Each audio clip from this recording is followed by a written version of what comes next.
Welcome to your Farm and Home Show. My name is Joanna Coles, and today we're visiting with Kristin Hildabrand, Warren County Extension Agent for Horticulture. People are ready to get outside and get started with gardening, but there's probably some prep work that we need to do during this time. Oh, absolutely. One of those things that you can really take a look at closer is some of your garden tools and really some of the, planting containers that you might have recycled through the years, because you might not consider that as a place for pathogens to actually be on, but they actually can be on those surfaces. And so a lot of times blight can be on, some of these garden tools, hand garden tools.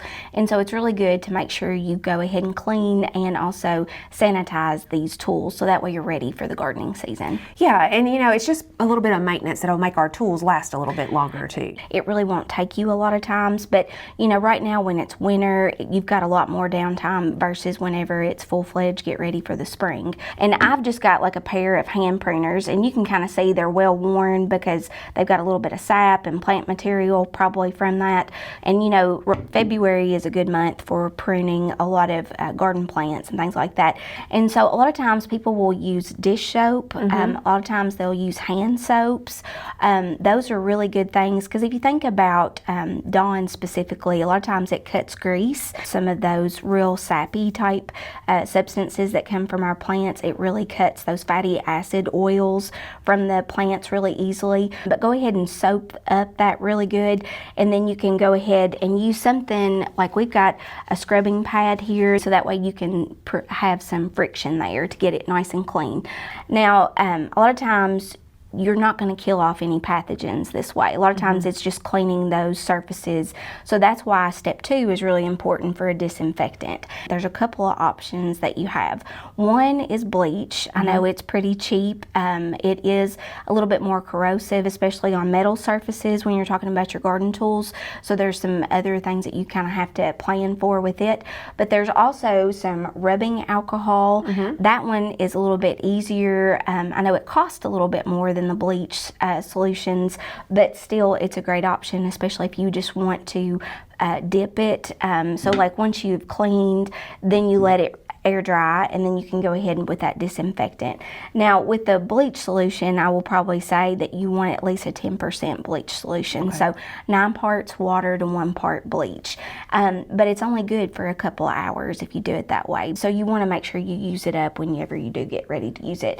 Now, I know that this is a brand name product, but Scrubbing Bubbles is also a great disinfectant. And if you start looking at the back of these labels, you can see, okay, to clean, it recommends this, but then for the disinfectant, it will recommend that you do that for about 3 to 5 minutes to kill off any of the pathogens that may be left over after the cleaning part in part 1. There's also a Lysol solution that you could use as well.